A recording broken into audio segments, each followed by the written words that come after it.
This is Keeper, and welcome to my podcast. This is for the brothers.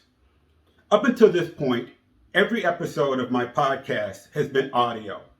However, as you can see, we've moved into a different format. At this point, we're moving to video. And what a great podcast to introduce in the way of video. A couple of weeks ago, I was out for a jog with my son, Ben.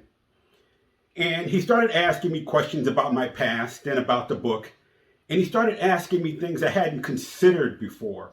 So as we jogged along, we got to talking about different things. His father's sexual abuse, his sister's sexual abuse, his aunt's, and what that was like for me, his father. And all of the emotion, the trauma, the pain that came with it. What it was like for brothers as we absorb all of this knowledge that our sisters have been sexually abused, and where do we go with it as brothers? How do we handle it? What it was like with his relationship with his sisters afterward, and obviously the relationship with his brother, his brothers, his mother, his stepfather, who was the perpetrator of the sexual abuse of his sisters. He started asking me all these questions, and okay, hold on a second. Why don't we save this until after we're back?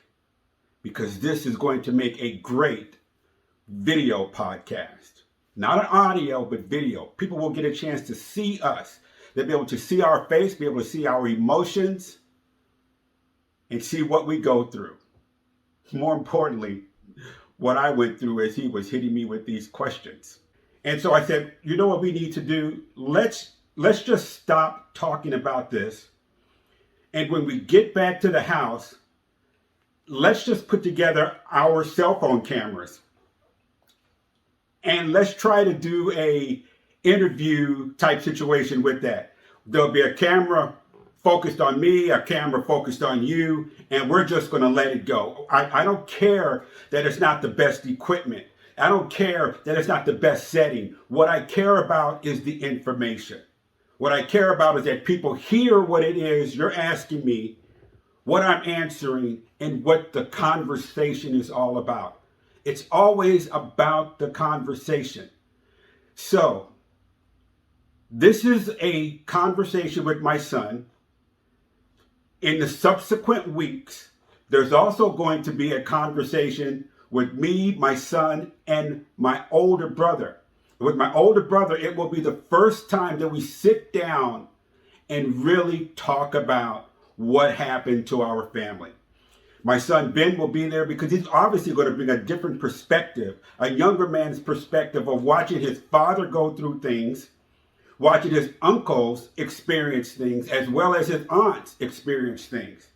So the three of us are going to sit down. But as I say, what really is key about this, it will be the first time in 45 years that my older brother and I actually sit down and talk about what happened to us. And some of the conversation is going to be a little intense.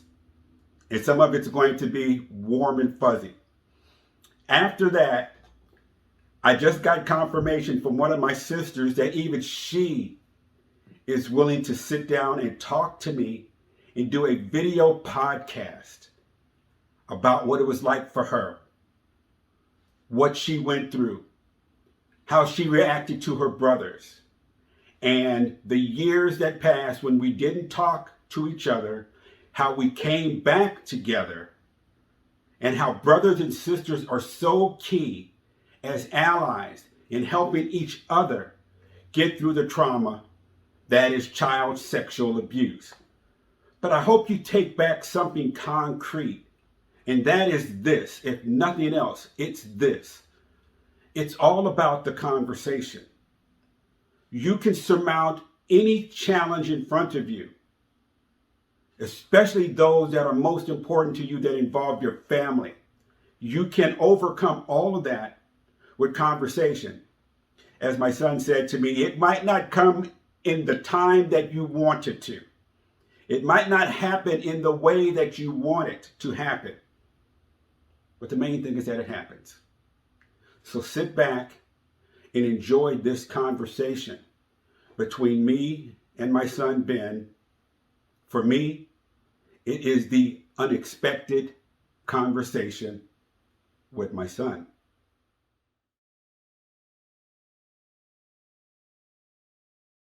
After hearing you tell us when I was a kid, I think 11 or 12, about all this stuff, there are things I wanted to, I guess, talk about with you that I'm not really sure why I never did.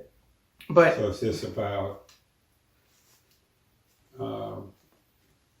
the molestations and just molestations, beating, just sort of all of it that some of it I've internalized, and I'm sure my sister has.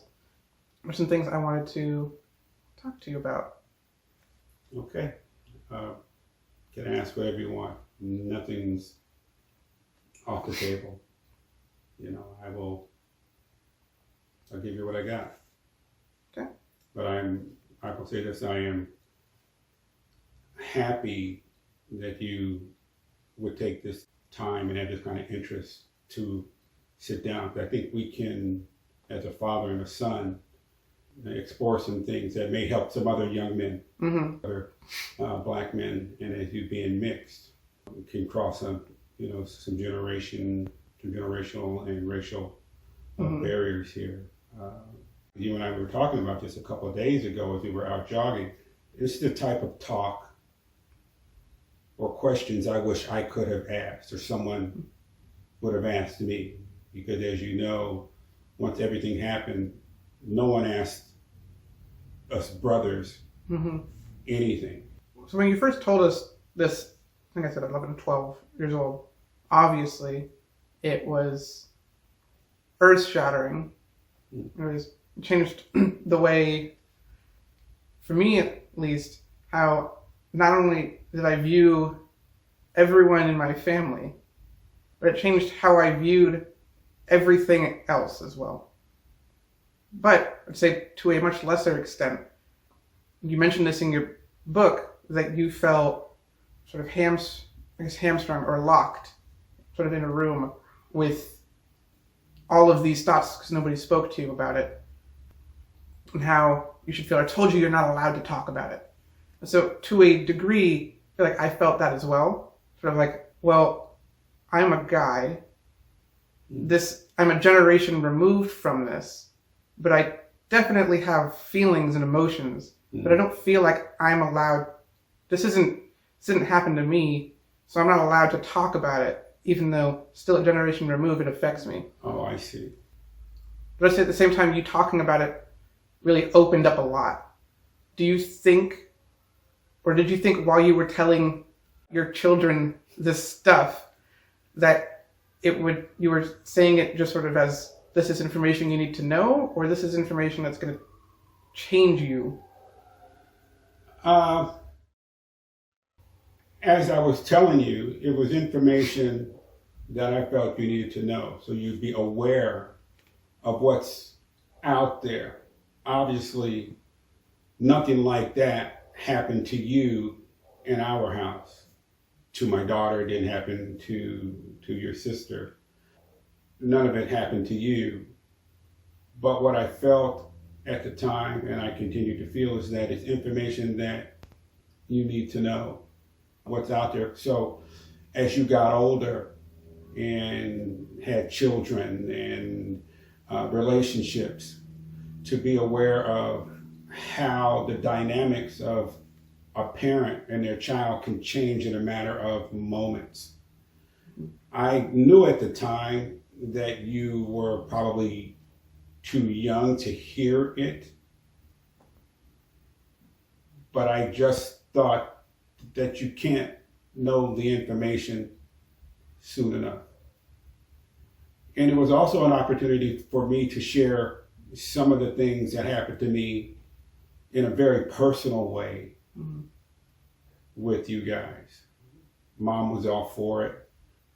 And hopefully it gave you get insight as to who I am, not only as a man, but as a father, and why I may come at things a certain way, why I may come at a conversation a certain way, because my life experience is very different than yours, and they play a part in everything that I say and do. Did talking about it with us make it easier later when you, I guess, were pushed over the edge to talk, in the conference? Yeah, that experience, May 20th, 2013, San Diego, the Lisa Nichols Speak and Write event. That was in front of about 400 live bodies in an auditorium, and then another 2,000 or 3,000 people watching live stream. So when I told the story of the book that I wanted to write, which is Helplessness, and helplessness is part of a 3-book series, from helplessness to hopefulness to happiness. Helplessness is very dark. It's what happened to my sisters and how, as a brother, I internalized not only the knowledge of what happened, but knowing that my mom knew about it. Just seeing some of the dynamics play in a matter of 10 minutes. It was such a release emotionally for me to actually be able to say it, not only out loud, but I said it out loud in front of thousands of people. But I knew once I started writing the book, I was going to have to talk to the two of you, because you were going to read it.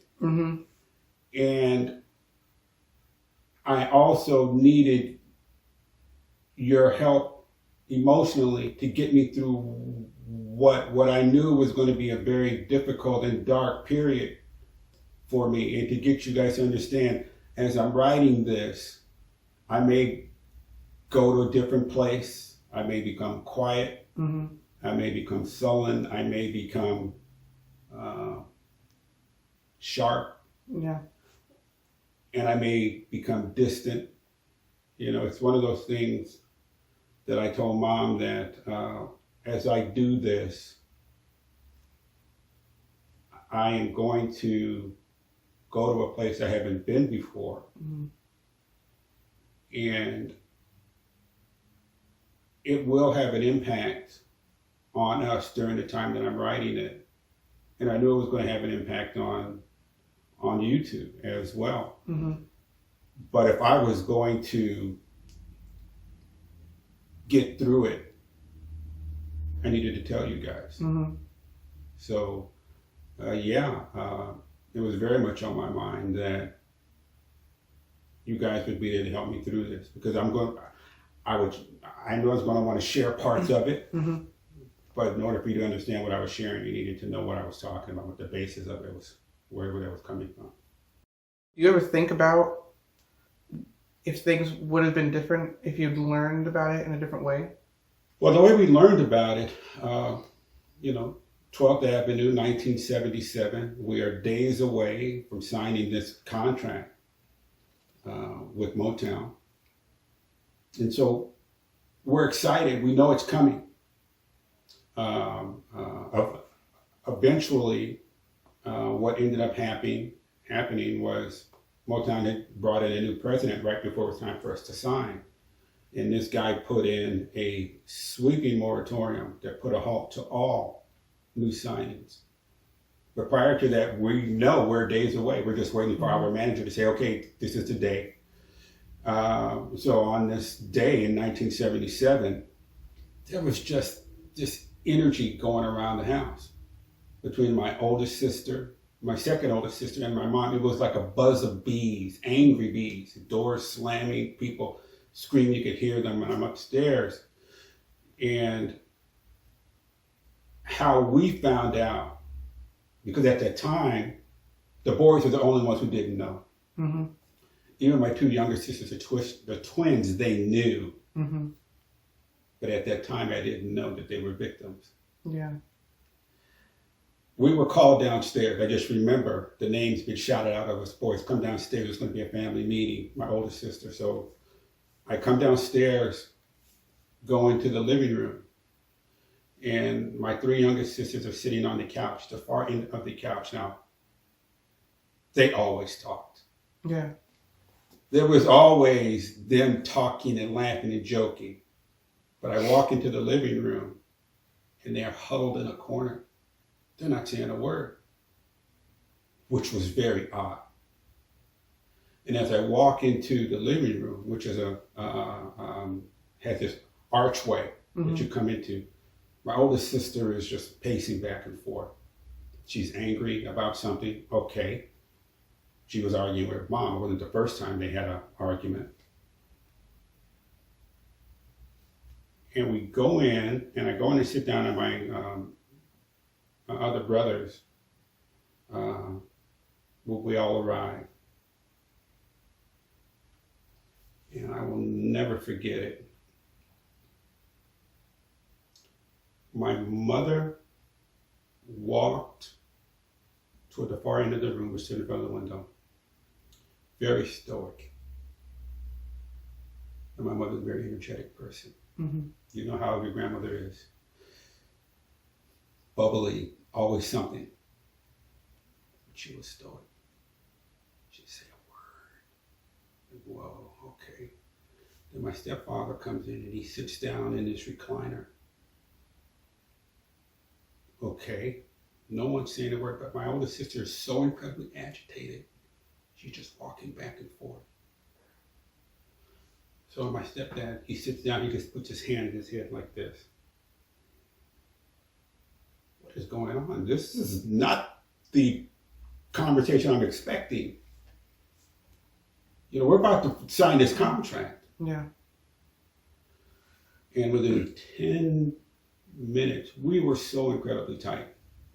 We had performed together for years. You know how the phrase goes, you never have to be concerned about what happens inside. What's going to break your heart are the things from the outside. But in that 10 minutes, what I call 4 emotional earthquake hits, we were told that my stepfather had been molesting my 2 oldest sisters for years. Earthquake number 1. Earthquake number 2. My mother admits she knew about it. And my oldest sister is helping along the way, pull stuff out of her. Because my oldest sister, she was lit up. She was angry. So that was earthquake number 2. Earthquake number 3. My oldest brother does something I never would have thought would have happened in a million years. He asked him to stay. Mm-hmm. Now, I understand. I'm around 17, he's around 18, and I imagine he's just running all this stuff in his head. We were so poor growing up. We were evicted so many times. We were homeless a number of times. And here was the opportunity to get from underneath that type of life. Mm-hmm.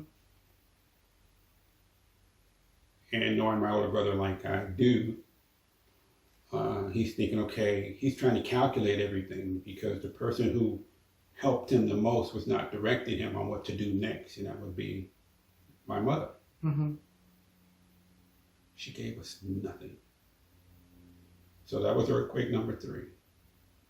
Number 4 was what you had alluded to earlier, being locked down by my sisters. And when my oldest sister, who's 16, spins around and points at us boys and says, you can't ever talk about this. It didn't happen to you. It only happened to us girls. You can never talk about it.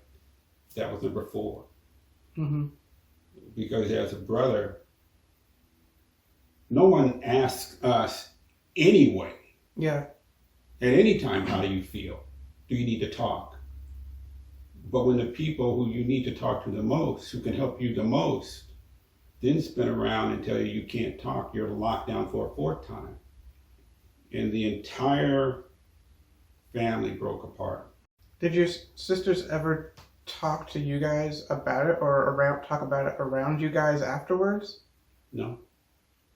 Not only did they not talk about it, but I didn't expect them to. Mm-hmm. We didn't talk to them because we were told we couldn't. Yeah. Which which is the way it is for brothers. So not only did we not talk to them, we didn't even talk to each other. So we had nothing. Mm-hmm. So at that moment, which was just, it was such a crazy thing to experience. It was incredibly sad. You had alluded to earlier, have to go to my room and try to figure out what I'm going to do next. Because what do you do next? Everything about your family is trash. It's on the ground. Yeah. The earthquake has torn through the entire house multiple times.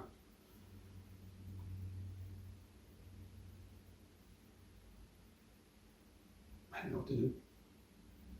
I didn't know what to do at that time. And so,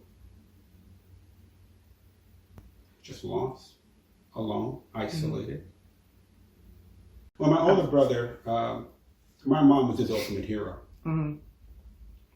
And he always wanted her to be proud of him. He always sought that out. Mm-hmm. And he never wanted to do anything that would disappoint her. So if something came up and he wasn't quite sure how to handle it, he and my mom had this way of communicating that would allow him to understand how he should proceed. Yeah. They also said that, to me at least, that he also was comparably treated very well by your stepdad. Oh yeah. Of the four boys, my stepfather certainly embraced him, I would say, more than any of us other boys, which is not surprising. He's the oldest. Mm-hmm. My older brother, I believe, looked up to him quite a bit. I didn't. Mm-hmm. I just always felt from the time he showed up on our doorstep in Gardena around 1966, there was something wrong. Mm-hmm. There was something off. I made the mistake of twice in my life calling him Dad. And both times I did it, I was like, what the hell? Mm-hmm.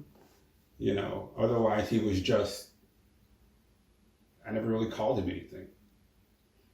So my older brother, I think, saw him as kind of that father that we didn't have, because we left our dad in Portland in 1966. Mm-hmm. My mother and my aunt put us in the back of my aunt's car and drove us down to Portland. One day my dad was away from home, and they just, now's the time. And we never saw him again after that. So, I'm saying, so everybody saw him, your older brother, trying to process it. Yeah. And yeah. Did you see anything, I guess, of your younger brothers doing the same thing? Oh yeah. Everyone was trying to process it. Everyone was trying to figure out what to do. Everyone was trying to think, okay, are we going to be able to hang on as a family? Mm-hmm. My sisters are thinking, I imagine, are our brothers on our side? Because when my older brother did what he did, I come to find out later that some of my sisters put all of us boys in that bucket. Mm. That what called, as I described in the book, it was a betrayal. Yeah. So because of what he did, that meant all of us were now part of that betrayal bucket, which of course wasn't the case. So my sisters, not only are trying to navigate and process their lives going forward, so are my younger brothers trying to navigate and process their lives going forward, because at that point, for all intents and purposes, we were on our own. Mm-hmm. Even if some of us stayed together, you were on your own. Mm-hmm. Because the people that we needed to speak to, those people who would protect us from this sort of thing, were the ones doing it. Doing it. And I think because of who we were extremely popular as singers in LA, that gave them not only cover, but it also gave my stepfather a sense of permission to misuse his authority it gave my mom a sense of permission to allow it to continue, because in order for us to get out of our situation, we needed to move forward as a family, as a group. My mom's life wasn't easy growing up. She had a number of challenges, but I still think that there's a tremendous amount of processing still taking place. Mm-hmm. What do you think your brothers and sisters saw when you made your challenge, let's say? When you went to your stepdad and said, if you're not gone in 24 hours, you'll be dead? No one knew. They didn't know for years. I didn't tell anybody. Mm. From 1977 to 1986, they didn't do anything. There's the guilt and the shame of not knowing what happened in the house. Mm-hmm. Up until 1977. Then there's the guilt and the shame and what I call the betrayal of my mom, who said she was going to handle it. She never handled it. In 1986, summer night. Well, let me backtrack. I'm going to get married in November of 1986. Mm-hmm. And 3 weeks before, I had determined that there was no way I could get married, knowing that once I did, I would be away from the house. Anytime my sisters came over, because at the time, it was my stepfather, my mom, my older brother, my younger brother, and me lived at the house, but my sisters would come over.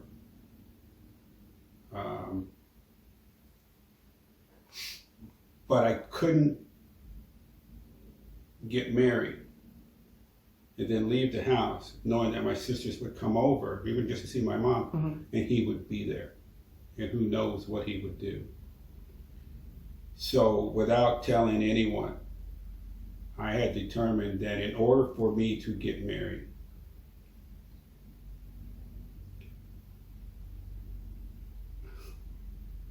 it's just crazy. He had to be out of the house. And the only way he could be out of the house is if he were dead. Mm-hmm. He needed to be put down. So 3 weeks before I was to be married, that weekend I told my then fiance, your mother, mm-hmm. that I'm not going to be here this weekend, because I was staying at her house a lot, most weekends, at her apartment in LA. And I said, I'm not going to be here. It's something I have to handle first. And then they were, are you okay? Is everything okay? I'm like, it will be. But she could sense something was wrong, something was out of place. But I didn't tell her what I was getting ready to do. I didn't talk to my brothers about it. I didn't talk to my sisters about it. And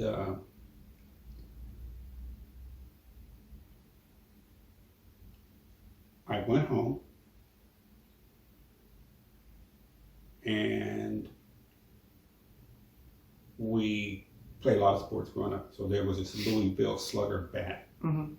That was it was my bat. It was black and I love it. It was just made perfect for my hands. And I figured, okay, I have to kill him. That's the only way I will get married, is if I kill him, he leaves, or he's going to end up killing me. One of those three things are going to happen. So that Saturday night, around 7 or 8 o'clock, is the night that I'm going to do this. I'm in my bedroom for about an hour or so, sweating profusely, knowing what I have to do within the next hour. Because at this point, he and my mom are in their bedroom. We're the only two bedrooms upstairs. And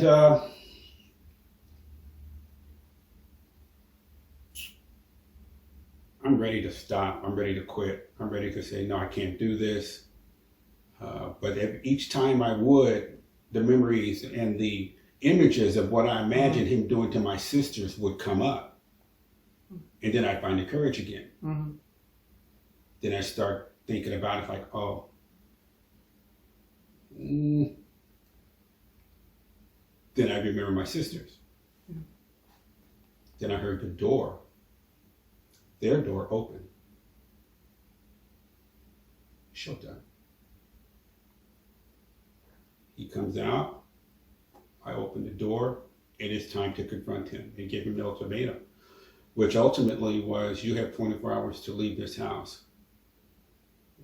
Because if you don't leave this house within the next 24 hours, you will be dead. Because I will have killed you. Now he's 6'6", 240 pounds. I'm about 5'8", 5'9", 140, 150 pounds. And I have to look up to him. So he comes to the middle of the hall. I have a strategy that I cannot let him get past me. Mm-hmm. Because if he gets past me, my opportunity is lost. But there's a problem. Our upstairs, there's a short wall that overlooks the staircase. I have to be at a certain spot. So if he gets angry when I get up to him, he doesn't knock me over the short wall. Mm. I fucked it up. I am next to the short wall. But I'm resolute. Mm-hmm. It's detailed greatly in the book what happens here. But I walk up to him. My face is in his chest. He was so much bigger than me. And he wore this wig that made him look like he was 15 feet tall. He just kind of blacked out all the light. I just looked up at him and told him, we have 24 hours to leave this house. So when did your siblings find out about all this? 6 years ago? 6 years ago? They had They had no idea what happened. I told him, They thought my mom kicked him out of the house. Uh-huh. I didn't tell anyone. It wasn't necessary. Mm-hmm. I did what the purpose wasn't to get credit for it. No, she just needed to be gone. The only person I told was your mother. Mm-hmm. But my sisters just found out what actually happened. They thought our mom, put him out finally. No. But one of the things, because my mother betrayed us so many times along the way, before, during, and after, that for my wedding, I'm trying to make nice with her. She just betrayed us so many times. But I wanted to make nice. So I went to her and said, okay, look, you know how your grandmother is. She loves attention. She loves image. Yeah. I don't think there's many things greater to her, more important to her than image, her self-image. So I went to her and I said, okay, look, because I want to make things okay for us, because I'm about to be married and I'm going to have kids, and I want you to have a nice relationship with me and my family going forward. Mm-hmm. I offered her this olive branch. I don't want him at the wedding. Understand, I do not want him, but I know how important image is to you. But I do not want him. My wife does not want him. But if you want to invite him, you can. Because I was certain to my core that she wouldn't do it. She would say, no. So I said, let me know in a couple of days. I'll be back. I go back to the house after he's gone and say, okay, what's your decision? I'm getting married, right? A couple of months. I think I said earlier 3 weeks, but it was about 3 months out. And she says, well, baby, I just, what? and I knew what she had done. Mm-hmm. She had decided to betray me, my brothers, but more importantly, my sisters. And I told my wife the offer that I made, and she says, well, it's up to you. So I decided to let my mom have that moment. Mm-hmm. But it's the greatest regret of my life because I put him back in front of my sisters. Mm-hmm. You know, I put him in front of them. The guy who got rid of them, got rid of him for them, Mm-hmm. put him